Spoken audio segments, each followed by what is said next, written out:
ઓપરેટરના ઇન્ટરવ્યુમાં વિવાદ થતા મામલો પોલીસ મથકે પહોંચ્યો હતો।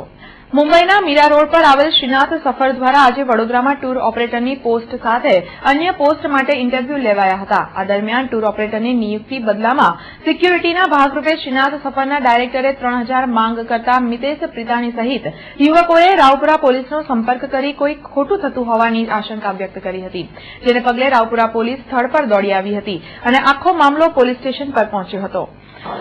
एम्पावरमेंट कंसल्टन्सी वाला थ्रू अમને कॉल आया कि भाई અહીં इंटरव्यू है જે બોમ્બે બેઝ કંપની છે, इंटरव्यू ચાલે છે એમનું, તો इंटरव्यू આપી દો। તો પછી અમે વૃંદાવન રેસિડેન્સનું એડ્રેસ આપ્યું, તો અહીં અમે इंटरव्यू આપવા આવ્યા 19 તારીખે। इंटरव्यू ક્લિયર થઈ ગયું, પછી 20 તારીખે કીધું કે 20 તારીખે પછી ટ્રેનિંગનું બધું ડિટેલ કહેશે સેલેરીનું, તો 20 તારીખે પછી તમે આવો। તો પછી અમે આવ્યા, 20 તારીખે બધું ક્લિયર થઈ ગયું। તો કહ્યું કે ટ્રેનિંગ આપવાના 3 દિવસ અહીં વૃંદાવન રેસિડેન્સીમાં અને 1 અઠવાડિયું કાશ્મીર કે કેરલા કસે લઈ જવાના છે ફેમ ટૂર માટે, અને એના માટે તમે સિક્યુરિટી ડિપોઝિટ 5000 રૂપિયા જમા કરાવવાના છે। તમને લાગે કે આ 5000 રૂપિયા જમા કરવાની વાત એટલે થોડું એમ ડાઉટફુલ કેસ લાગ્યો, એટલે અમે ક્રોસ ચેક કરાવ્યો।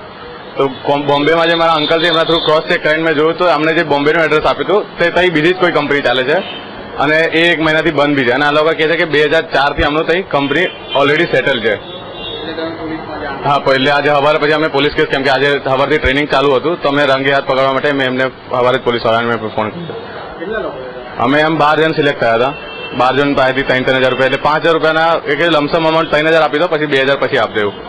સમગ્ર વિવાદમાં શ્રીનાથ સફરના ડાયરેક્ટરે છેતરપિંડીના આરોપોને રદિયો આપી કોઈપણ પ્રકારનું ખોટું કરાયું ન હોવાનો દાવો કર્યો હતો। મેં 1 રૂપિયો લીધો નથી।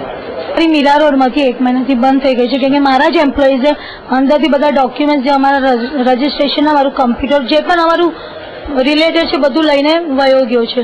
અમે એમ કીધું હતું, કેમ કે હજી સુધી મારા ડોક્યુમેન્ટ મારી પાસે આવ્યા નથી, કે મેં હજી એ લોકોને લખીને નથી આપ્યું કે